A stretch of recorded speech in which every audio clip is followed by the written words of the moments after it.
높은 뜻 숭의교회 때, 높은 뜻 숭의교회 들어보셨나요? 김동호 목사님 담임 목사님이신 높은 뜻 숭의교회가 2001년인가 2002년에 이제 개척이 시작이 됐잖아요.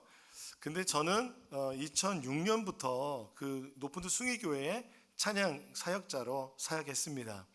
그때 우리 문희곤 목사님과 함께 팀 사역을 이뤄서 했고요. 그래서 주일마다 우리 문희곤 목사님, 높은 뜻 푸른교회 문희곤 목사님께서는 예배 사회를 보셨고, 김동호 목사님께서 주로 말씀을 전해주셨는데, 김동호 목사님이 3주 설교를 하시고 또 한 주는 우리 청년을 담당하셨던 문희곤 목사님이 설교를 해주셨습니다. 이 두 분과 함께 같이 예배하고 그 두 분이 청년을 사랑하는 마음을 느낄 수 있었다는 것은, 그 바로 곁에서 느낄 수 있었다는 것은 지금 생각해봐도 감사한 일이었던 것 같습니다.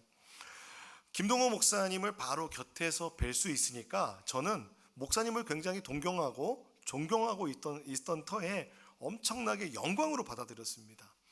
그래서 청년 예배가 언제 있었냐면은 오후 2시나 2시 30분 이렇게 청년 예배가 드려졌었는데, 마지막에 부르는 노래가 있었어요. 우리 오늘 눈물로 라는 노래인데, 이 노래 아시나요? 이렇게 우리 오늘 눈물로 한 알의 씨앗을 심는다. 교사의 노래라고도 부르는데, 꿈꿀 수 없어 무너진 가슴에 저들의 푸른 꿈 다시 돋아나도록 우리 함께 땀 흘려 소망의 길을 만든다. 내일로 가는 길을 찾지 못했던 저들 노래하며 달려갈 그 길. 그날에 우린 보리라. 새벽 이슬 같은 저들 일어나 뜨거운 가슴 사랑의 손으로 이 땅 치유하며 행진할 때, 오래 황폐하였던 이 땅 어디서나 순결한 꽃들 피어나고 푸른 의의 나무가 가득한 세상, 우리 함께 보리라. 이 찬양을 마지막에 불렀습니다. 그 찬양 부를 때마다 김동호 목사님이 이렇게 자리에 앉아 계실 수도 있는데 항상 강단 위에 올라가셔서 뒤에서 함께 찬양을 하셨어요. 함께 찬양을 하셨고, 그럴 때마다 그분이 얼마나 청년들을 사랑하는지 느낄 수 있었습니다. 그리고 김동호 목사님 축도하실 때 꼭 청년들을 위해서 기도하실 때 눈물을 흘리셨습니다. 울컥울컥 하셨어요. 축도를 다 이어가지 못하고 중간에 끊어지기도 하고, 그러다 다시 축도를 울부짖으시면서 청년들을 위해서 기도해 주셨습니다. 그 마음을 저는 찬양 인도자로서 목사님 바로 옆에서 느낄 수 있었습니다.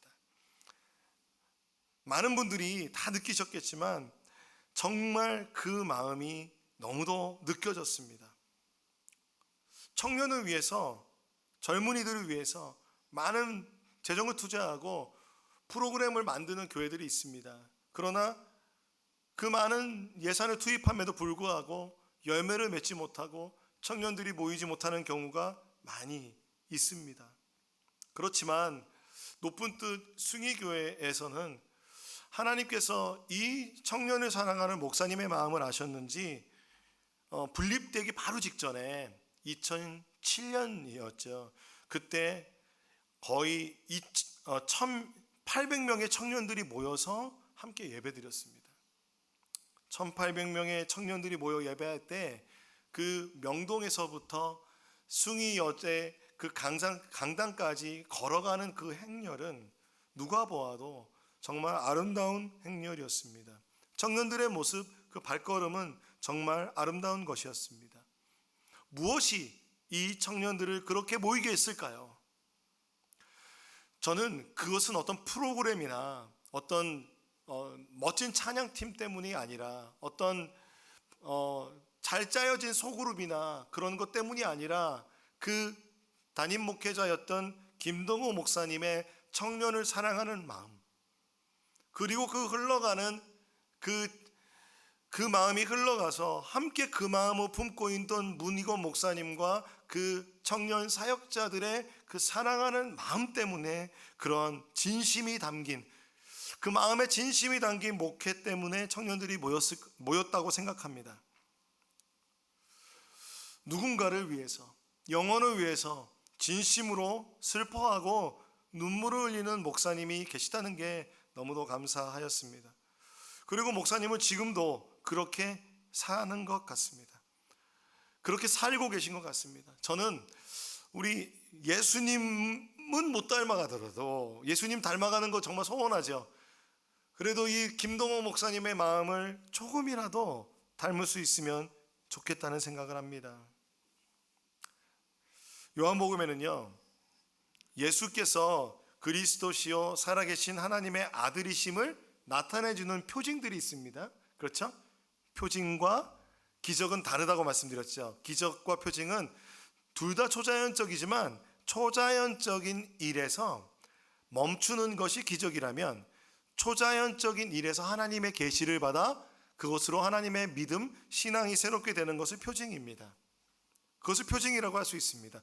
요한복음에는요, 그래서 이 표징이라는 단어를 쓰는데요, 요한복음에는 7개의 표징이 있습니다. 물이 포도주로 변하는 표징, 그렇죠? 왕의 신하의 아들이 고침받는 표징. 다들 기억이 안 나는 표정이신데요, 우리가 다 설교하고 지나갔습니다. 38년 된 병자를 치유하시는 표징, 그리고 오병이어로 5,000명을 먹이시는 표징, 그리고 그 이후에 바다 위를 물을 걸으시는 예수님에 대한 표징 뿐만 아니라 우리가 바로 전에는 선천적으로 시각장애를 가지고 있는 그 청년을 고쳐주신 메시아적인 표징, 이 모든 표징은 주는 그리스도시요 살아계신 하나님의 아들이심을 나타내는 것입니다. 그런데 이제 요한복음의 11장, 가장 요한복음의 가운데 부분에 있는 표징이 죽은 나사로를 살리시는 표징입니다. 이 죽은 나사로를 살리는 표징이 예수가 그리스도시요 살아계신 하나님의 아들이심을 나타냅니다. 우리가 한 2-3주 정도 이 죽은 나사로를 살리신 표징에 대하여 설교하려고 합니다. 그 순서적으로는 보면은 오늘의 본문이 조금 중간에 있지만 오늘은 이 말씀을 먼저 선택하여 설교하려고 합니다. 그 이유는 여러분이 들으시면 아시게 될 것입니다. 오늘 우리가 읽은 본문에 보면요, 그 나사로의 장례식이 진행되고 있었는데 장례식이 4일째 되고 있었습니다. 우리나라는 보통 3일장을 하죠. 그리고 좀 빨리 하는 경우는 2일장 정도로 간소하게 하는 경우 있는데, 유대인들의 그때 당시의 장례식의 문화는 시신을 바로 돌무덤 있는 곳에 매장한 다음에 그 가족들과 친지들이 함께 모여서 7일 동안 그 주변의 마을 사람들과 7일 동안 애도하는 시간을 갖습니다. 그게 장례 문화였습니다. 그리고 그들이 살던 곳, 나사로가 살던 곳은 베단이라는 곳인데 그 곳이 유대 예루살렘이랑 유대 지역에 있는 곳입니다. 그러므로 그 유대 사람들이 많이 모여서 많은 친척들과 가족들이 와서 이 나사로라는 사람의 죽음을 애도하고 장례식을 하고 있었습니다. 사실 예수님께서 이 나사로가 많이 아프다는 소식을 들었어요. 한 이틀길 정도 되는 곳에서 들으셨거든요. 그 소식을 전하는 사람이 막 와서 예수님께 전했어요. 나사로를 좀 고쳐달라고, 오셔서 이 나사로가 지금 죽게 됐으니까 고쳐달라고 하셨어요. 그런데 그 바람은 이루어지지 않습니다. 사실 본문을 자세히 보면 예수님께서 뭐라고 하시냐면, 나사로가 이미 잠들었다. 그러므로 내가 그를 깨우겠다라고 말씀하십니다. 그러므로 그 사자가 도착했을 때 이미 그 시간에 나사로는 죽었습니다. 그리고 예수님이 이틀을 유하시고 그리고 그 다음에 그 베다니를 향하셔 가셨습니다. 그래도 도착한 시간이 나사로가 죽은 지 4일 된 시간이었습니다. 장례가 4일 동안 진행되고 있었습니다. 4일 동안 장례가 진행되는 동안에 얼마나 그 슬픔 가운데 있었겠습니까? 이 나사로의 그 죽음에 대한 이 표징을 통해서 예수님은 오늘 우리에게 하시는 말씀이 있습니다. 요한복음에서 이 나사로의 죽음에 대한 표징은 우리의 복음의 어떤 메시지가 무엇과 연결이 되죠? 죽음과 연결이 됩니다. 죽음과 그리고 영원한 생명이라는 것이 기독교의 주제이지 않습니까? 여러분, 죽음이라는 것은 종교에서 특별히 그리고 우리가 예수를 믿는 우리들에게 죽음을 빼놓고는 기독교 신앙을 얘기할 수 없습니다. 죽음은 누구에게나 예정되어 있는 끝입니다. 누구나 죽음을 맞이합니다. 죽음은 종말이며 끝입니다. 그렇기 때문에 이것을 멈추기 위해서 이것을 어떻게 극복해 볼까 현대의학과 최첨단 과학이 애쓰고 있습니다. 그러나 그들은 죽음은 늦출 수는 있어도 죽음을 막을 수는 없지 않습니까? 뿐만 아니라 죽음은 누구에게나 닥쳐오는데 누구에게나 순서대로 오는 게 아니라 언제 닥쳐올지 모르는 두려움의 존재입니다. 나에게 그 죽음이라는 것이 언제 닥쳐올지 모릅니다. 마틴 루터라는 종교 개혁가가 있었습니다. 마틴 루터라는 종교 개혁가는 어느 날 친구와 함께 길을 걸어가는데 벼락이 치는 거예요. 벼락이 치는데 벼락이 칠 때 하늘에서부터 그 벼락이 내리쳐서 함께 걷던 친구가 벼락에 맞아 죽음을 당합니다. 그 현장에서 그 죽음을 보고 나서 그 마틴 루터는 이 죽음에 대해서 심각하게 다시 생각하게 됩니다.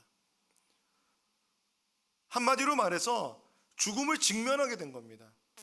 죽음을 직면했다는 것은 하나님의 복음, 하나님의 생명이 나에게 어떤 의미가 있는지 그가 가톨릭 사제였거든요. 사제였음에도 불구하고 그것을 심각하게 생각한 적이 없었다가 이제 그 복음에 직면하여 그 복음 성경 말씀을 읽게 되고 그가 종교개혁가로서 그 마음의 신앙을 새롭게 한 계기가 바로 친구의 죽음이었습니다. 오늘 죽음을 맞이한 나사로에게는 마르다와 마리아라는 여자 형제가 있었습니다.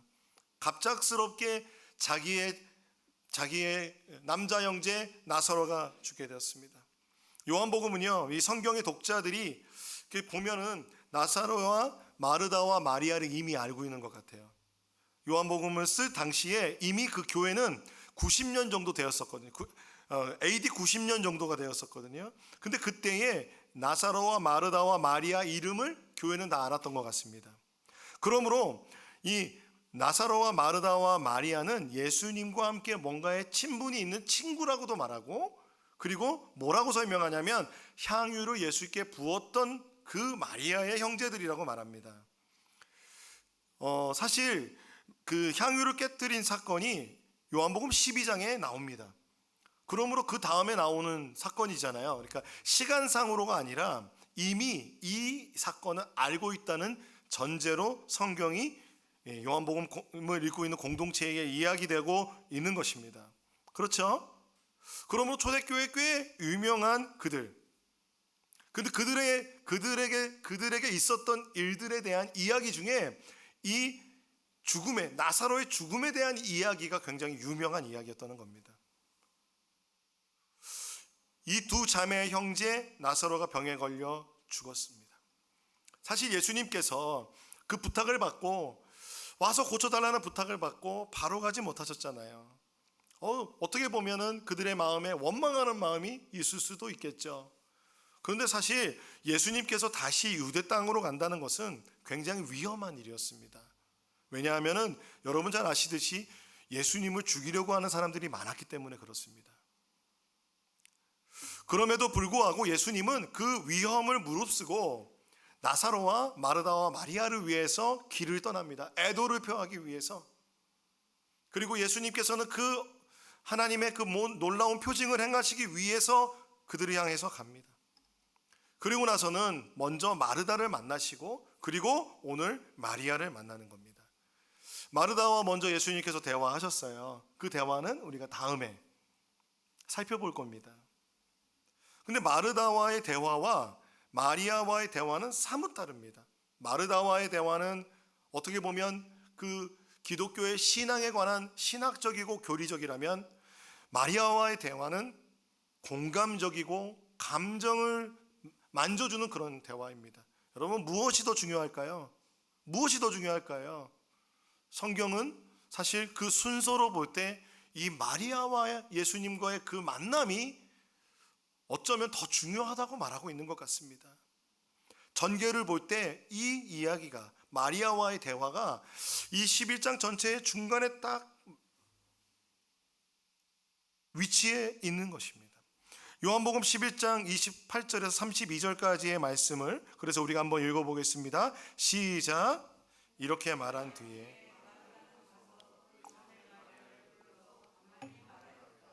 선생님께서 와 계시는데 너를 부르신다. 이 말을 듣고 마리아는 급히 일어나서 예수께로 갔다. 예수께서는 아직 동네에 들어가지 않으시고 마르다가 예수를 맞이하던 곳에 그냥 계셨다. 집에서 마리아와 함께 있으면서 그를 위로해 주던 유대 사람들은 마리아가 급히 일어나서 나가는 것을 보고 무덤으로 가서 울려고 하는 것으로 생각하고 그를 따라갔다. 마리아는 예수께서 계신 곳으로 와서 예수님을 뵙고 그 발 아래에 엎드려서 말하였다. 주님이 여기 계셨더라면 내 오라비가 죽지 않았을 것입니다. 오라버니가 죽지 않았을 것입니다. 예수님은요, 베다니에 도착했지만 마르다와 마리아의 집으로 가진 않으셨어요. 그럼 마르다와 마리아의 집에서 지금 애도의 물결들이 일어나고 있고 함께 슬퍼하고 있는데 그거 가지는 않고 그 앞에서 마을 어귀에서 마르다를 만나셨어요. 근데 예수님은 마리아도 만나고 싶으셨던 것 같아요. 그렇죠? 여러분, 누군가 우리가 상례를 간다면 가족들을 다 한 번씩 만나야 되지 않습니까? 그것처럼 예수님께서는 그 마리아를 만나고 싶으셨습니다. 그래서 마르다가 선생님이 오셨어, 예수님이 오셨어, 너를 만나고 싶어 하셔. 너를 만나고 싶어 하셔. 그 말을 듣자마자 마리아는 버선발로 예수님께 나아갑니다. 막 달려가는 거예요. 예수님을 만나러 막 달려가는 거예요. 그러니까 사람들이 옆에서 보고는 아마 마르다가 속삭이듯이 얘기했을 거예요. 예수님 오신 것 같아. 왜요? 공개적으로 예수님이 오셨다는 걸 크게 얘기할 수 없는 상황이었다는 거 여러분 제가 설명드렸잖아요. 예수님이 어떤 위협을 받을 수 있는 상황이기 때문에 마리아야, 예수님이 오신 것 같아. 그 말을 듣자마자 마리아가 막 버선발로 나가는 겁니다.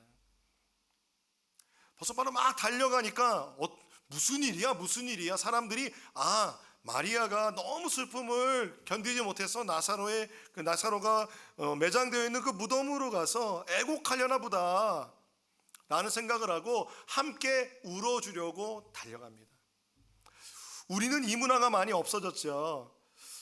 여러분, 그 옛날에는 그 장례를 치르면 부모님을 위해서 곡을 하였습니다. 아이고 하면서 울음을 표현했습니다. 근데 요즘은 많이 안 하죠. 요즘은 다 신식이 되어서 곡을 잘 하지 않습니다. 하지만 그 슬픔을 그렇게 곡으로 표현하는 것이 어떻게 보면은 그 슬픔을 애도하는 표현 중에 같이 울어주는 것이 어떻게 보면 참 그 마음에 공감이 되는 좋은 표현인 것 같습니다. 요즘에 다시 그 곡을 한다라고 하는 건 상상할 수 없겠죠. 그러나 그 울음이 너무 혼자 울기는 힘들잖아요. 그러니까 주위 사람들이 함께 울어줘야 돼요. 함께 울어줘야 됩니다. 그래서 유대 사람들은요, 그래서 함께 울어주고 있었던 거예요. 그래서 그 마리아와 함께 막 달려갑니다. 근데 마리아가 누구를 향해 갑니까? 예수님을 향해 가는 거예요. 예수님을 향해 가더니 엎드려 그 발 아래 엎드립니다. 예수님이 아직 그곳에 서 계시고 예수님 앞에 엎드려 이렇게 얘기합니다. 주님이 여기 계셨더라면 내 오라버니가 죽지 않았을 겁니다. 이것은 여러분 원망의 표현입니까? 믿음의 표현입니까? 보는 바에 따라서 이 마리아가 정말 오라버니가 죽지 않았을 텐데 왜 안 오셨어요? 라고 말했을 수도 있겠죠. 그러나 또 하나의 표현으로 볼 때 예수님께서 나사로를 고쳐주실 수 있다라는 믿음이 그 안에 있는 것으로도 볼 수 있습니다. 그러나 모든 것을 다 떠나서 지금 마리아의 마음에는 그 마음의 안타까움과 그 슬픔이 깊이 자리 잡아서 주님이 여기 계셨더라면 나사로 우리 오빠 죽지 않았을 텐데, 오빠 죽지 않았을 텐데 예수님 어떻게 해요? 내 마음이 너무 슬픕니다. 얼마나 마음 아픈 장면입니까? 객관적으로 무언가 따지기 위함이 아니라 마리아는 울고 있는 겁니다. 예수님, 여기 있으셨으면 내 오라버니가 죽지 않았을 겁니다 라는 것이죠. 얼마나 마음 아픈 그 슬픔을 당한 모습입니까? 죽음 앞에서 가족이 갑작스런 죽음을 맞이한다면 그 마음의 복잡한 감정은 이루 표현할 수가 없을 것입니다. 슬픔과 분노와 좌절과 그 여러 가지 감정들이 그 마음속에 상처가 될 것입니다. 그리고 그 트라우마는 단시간에 해결되는 문제가 아닙니다. 한 번에 사라지지 않습니다. 그런데 이러한 슬픔의 감정에 대해서 우리는 인정하고 함께 공감해야 하는데, 때로 기독교인들이 우리의 신앙에서 죽음에 대해서 부활과 죽음을 오해하는 경우가 있는 것 같아요. 부활의 신앙이 있다면 죽음을 담대하게 받아들여라 라는 말을 할 때가 있습니다. 그런데 오히려 그것은 죽음 앞에서 있는 그 슬픔과 그 감정과 그 모든 상황들에 굉장히 무감각해 보이는 모습이지 않습니까? 하나님이 여러분 이것을 원하실까요? 여러분 저랑 다르게 생각하실 수 있습니다. 그러나 주님은 이 슬픔을 무시하지 않으십니다. 이 아픔, 이 트라우마, 이 고통을 주님은 아십니다. 때로 우리는 죽음을 앞두고 있는 가족들을 위한 기도를 할 때 간절하게 살려달라고 기도할 수 있는 그 기도를 우린 때로는 이제 주님께 갈 거니까 하늘나라 잘 가게 해달라고, 하나님 나라에 평안하게 있게 해달라고 기도하라는 말을 들을 때 그 아픔을 가진 가족은 오히려 그 상실감을 느끼는 경우가 있지 않습니까? 그래서 제가 서울에 있는 교회에 있을 때 한 집사님의 언니가 죽음을 맞이했어요. 죽음 앞에서 이제 조금 있으면 목숨을 이제 숨이 끊어질 상황인 거예요. 그래서 의사가 와서 이제 마지막 준비하라고 한 거예요. 그때 그 집사님은 언니의 죽음을 받아들일 수가 없었어요. 그래서 저에게 어떤 한 권사님을 통해서 물어보셨어요. 어떻게, 그냥 우리가 예배드리다가 막 얘기하다가 어떻게 기도해야 됩니까? 목사님이 어떻게 기도해야 될까요? 했을 때 저는 그때 그분 집사님에게 하나님 살려달라고, 하나님 살려주세요, 치료해주세요, 생명을 연장해주세요, 하루라도 더 같이 있게 해주세요 라고 기도하시라고 말씀드렸습니다. 이 기도가 어떻게 보면 이것이 맞는 기도인가 생각할 수 있지만, 여러분 다윗도 그렇게 끝까지 기도했습니다. 살려달라고 기도했습니다. 어떻게 보면 그 가족을 떠나보내기 준비가 되지 않은 사람들에게 끝까지 그 기도를 할 수 있다고 하는 것이 어쩌면 맞는 것 아닐까요? 제가 공부할 때 예배 설교학 교수님께서 수업 중에 그렇게 말씀하셨습니다. 예배 설교학은 굉장히 광범위한 교회의 예배들을 이야기합니다. 그러므로 장례 예배, 상례 예배에 관한 얘기도 하게 됩니다. 그때에 가족들에게 어떻게 대할 것인가, 이 기도, 제가 말씀드렸던 정말 끝까지 살려달라고 기도하는 기도가 우리는 목회자로서 어떻게 대해야 되는가, 우리는 그 기도를 해야 한다라고 말씀하셨어요. 그 목사님은. 그 목사님은 그 말씀하셨어요. 똑같이 그때 제가 했던 그 말과 똑같이 살려달라고 기도하셨대요. 그 목사님도, 그 교수님도. 근데 그분이 말씀하시는 한 중요한 메시지가 뭐였냐면은 하나님은 죽음을 싫어하신다는 겁니다. 하나님은 죽음에 대하여 무감각하지 않으십니다. 하나님은 죽음의 현실에 대하여 우리보다 훨씬 더 죽음을 미워하십니다. 그런데 살아가는 하나님의 창조물 가운데 죽음이 들어와 있죠. 그 죽음의 권세가 일으키는 많은 슬픔과 비통함을 주님은 싫어하십니다.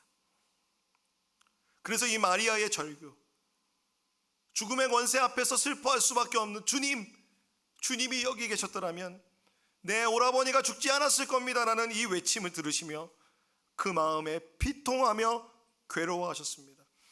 요한복음 11장 33절에 예수께서는 마리아가 우는 것과 따라온 유대인들이 함께 우는 것을 보시고 마음에 비통하여 괴로워하셨다.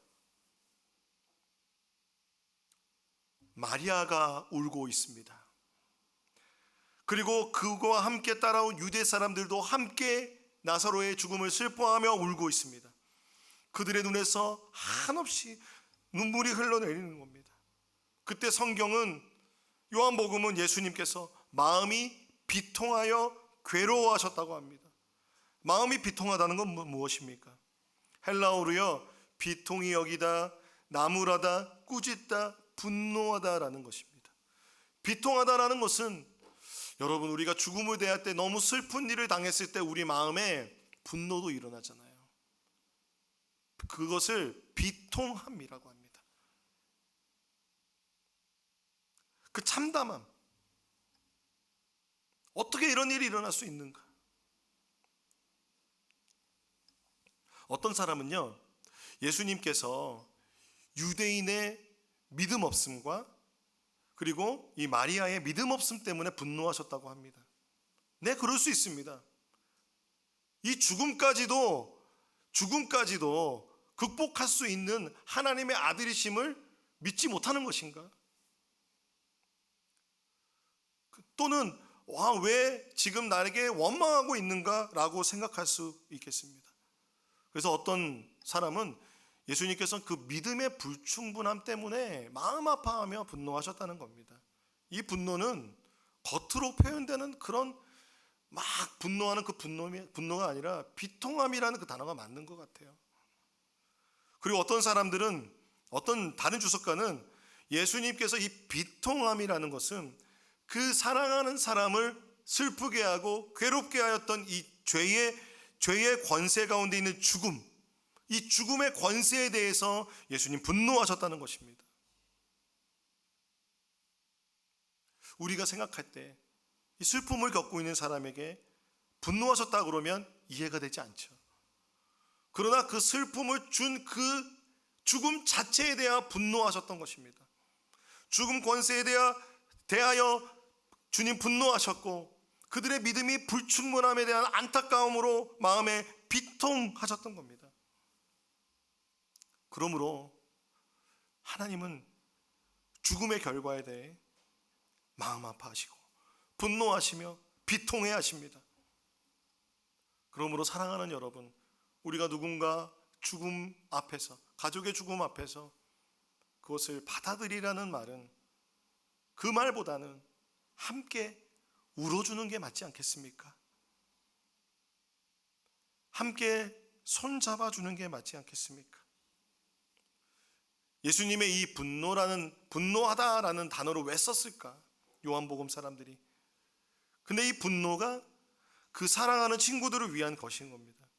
예수님은 그로 인해서 이 단어가 함께 쓰여지기 때문에 이 예수님의 마음이 느껴집니다. 타라소라는 단어인데요, 그 자신을 괴롭히다라는 뜻입니다. 스스로 괴로울 정도로 슬퍼하셨습니다. 불쌍히 여기시다라는 모습이었습니다. 예수님은 그들의 우는 모습 보면서 불쌍해서 어떡하나. 때로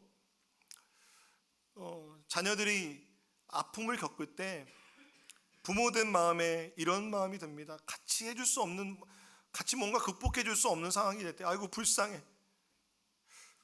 불쌍해서 어떡하냐. 우리 마리아 불쌍해서 어떡하냐. 우리 마르다 불쌍해서 어떡하냐. 우리 나사로 불쌍해서 어떡하냐. 그 슬픔으로 내 마음도 괴롭구나. 주님이 슬퍼하십니다. 주님은 이 십자가를 대하실 때도 덤덤하게 대하신 게 아닙니다. 예수님께서는 그 십자가 앞에서 슈퍼스타처럼, 슈퍼히어로처럼, 그래 십자가 다가와, 아 내가 간다, 이게 아닙니다. 십자가로 가는 길이 괴로우셨습니다. 마음의 심이 괴로우셨습니다. 왜요? 그 죽음의 권세, 그 죽음의 권세가 주는 그 슬픔과 괴로움과 무거움을 주님은 아십니다.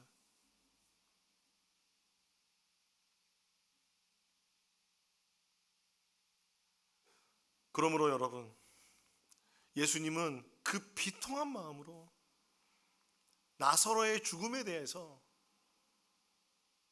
주님은 울기 시작하십니다. 예수님 그 마음으로 눈물을 흘리셨습니다. 요한복음 11장 34절 35절에 예수께서 그들에게 물으셨다. 그들을 어디에 두었느냐? 주님 와 보십시오. 예수께서는 눈물을 흘리셨다. 나사로 어디 있니? 나사로 어디에 지금 있니? 내가 거기 가고 싶다. 주님 와 보십시오. 예수님께서 눈물을 흘리기 시작하십니다. 비통해하고 안타까워하는 마음은 이제 공감으로 그들과 함께 눈물을 흘리시는 예수님의 모습으로 나타납니다. 하나님은 우리를 긍휼히 여겨주십니다. 하나님은 우리의 아픔과 고난을 외면하는 분이 아니십니다. 왜냐하면 예수님께서는 그 아픔과 고난을 다 아시는 분이십니다. 먼저 다 체휼, 먼저 다 경험하시고 그 눈물과 그 아픔 가운데 이 땅에서 공생애를 보내셨습니다. 그러므로 예수님은 완전한 인간으로, 온전한 인성으로 이 땅 가운데 함께 하셨던 하나님의 아들이십니다. 그러므로 예수님께서는요, 이 유대인들과 함께 그 슬픔에 적극적으로 참여하여 애도하고 계십니다. 이 슬픔 가운데 함께 하시는 이 모습에서 우리는 선한 목자 예수 그리스도를 발견할 수 있습니다. 히브리서 5장 7절에 보면 예수께서 육신으로 세상에 계실 때에 자기를 죽음에서 구원하실 수 있는 분께 큰 부르짖음과 많은 눈물로써 기도와 탄원을 올리셨습니다. 하나님께서는 예수의 경외심을 보시어 그 간구를 들어주셨습니다. 지금도 주님은 말할 수 없는 탄식으로 그 슬픔 가운데 우리를 위하여서 하나님 보좌 우편에서 중보하여 주고 계신 분이신 줄로 믿습니다. 우리의 마음을 이해하여 함께 슬퍼하시며 우시며 지금도 하나님 보좌 우편에서 그 똑같은 마음으로 울고 계신 주님의, 예수님의 눈물이 지금도 하늘에서 떨어지고 있는 줄로 믿습니다. 친구의 죽음 앞에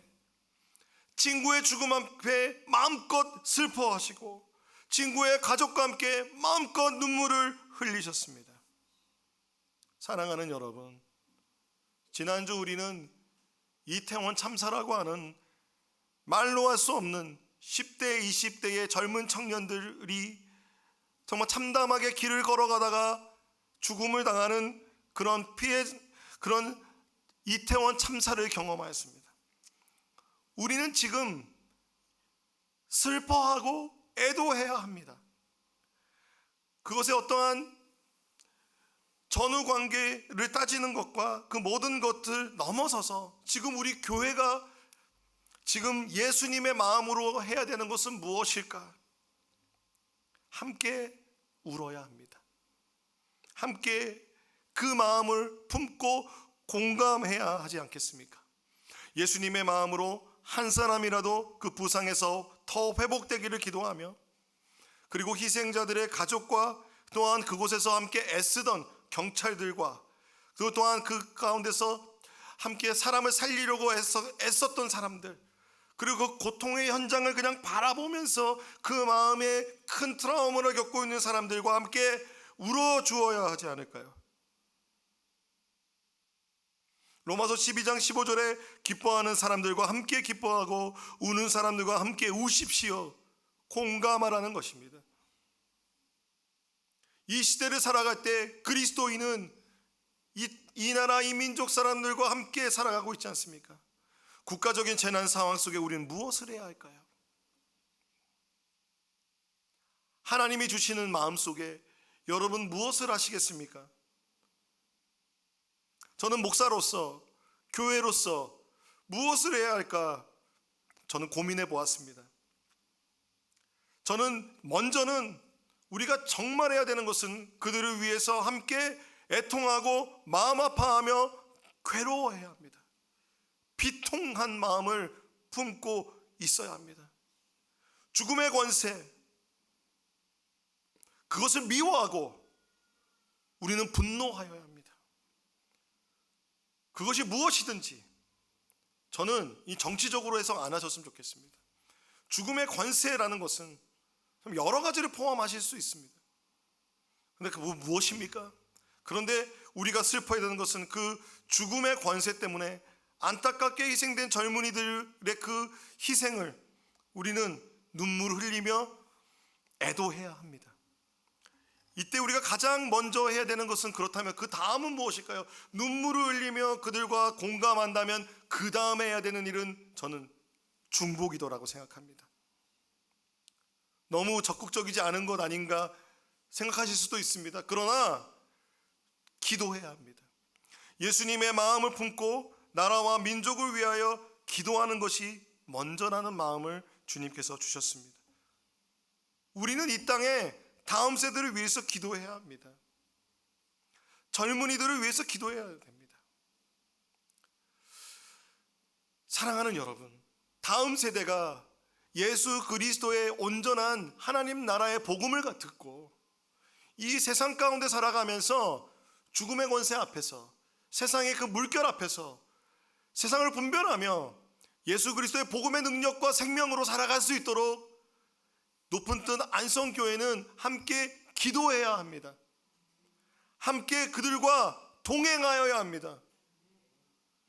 우리가 이렇게 모여 예배하는 것, 하나님의 임재로 충만하고 하나님의 임재로 말미암아 기쁨이 넘치는 이 기쁨을 다음 세대에 전해 주어야 합니다. 저는 그 기쁨을 누렸습니다. 누리고 기뻐했기 때문에 제 삶을 다 드리기에 아깝지 않았습니다. 그것이 누구의 기도였을까요? 그 선배님들의 기도, 선배님들의 그 열정이 넘치는 예배, 하나님을 향한 그 헌신. 제가 중학교 3학년 때 예수님을 믿고 찬양 집회 가서 하나님 만났습니다. 하나님을 만난 그 만남은 부인할 수가 없었습니다. 찬양 가운데 임재하시는 그 하나님은 실제였습니다. 제 친구와 항상 얘기합니다. 그때 하나님 거기 계셨어.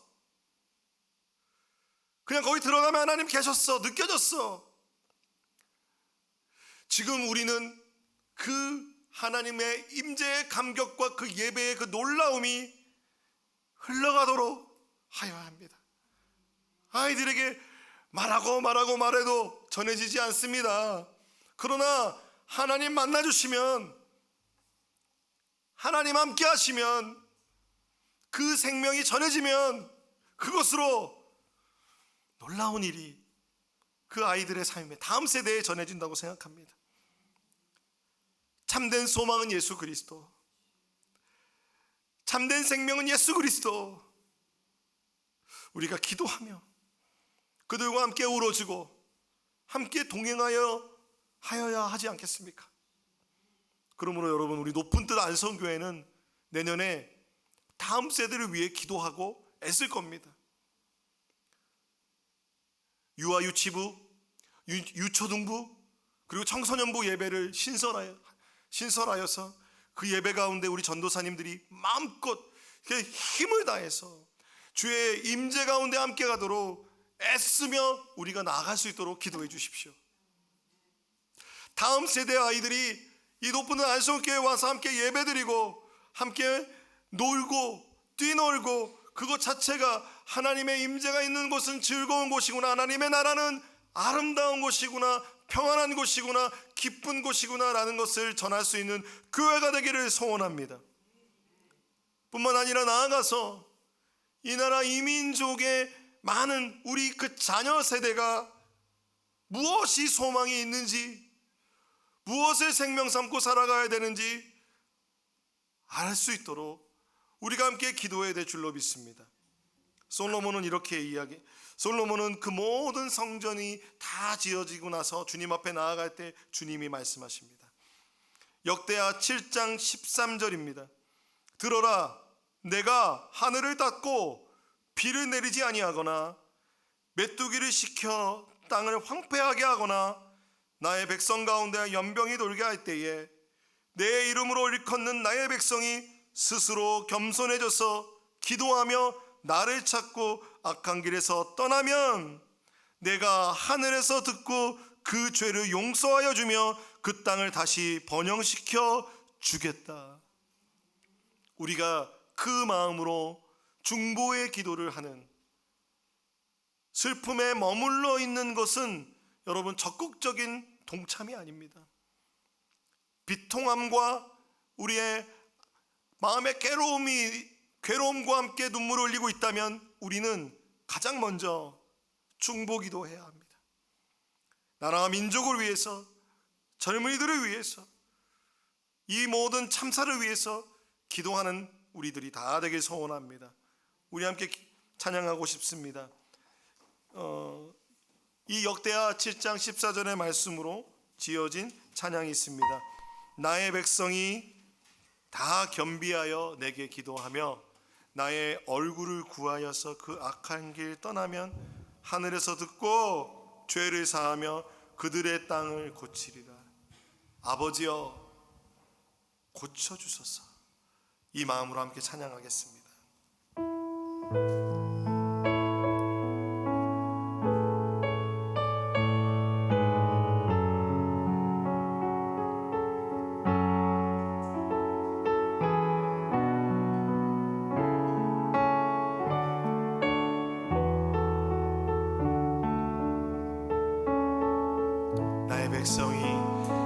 나의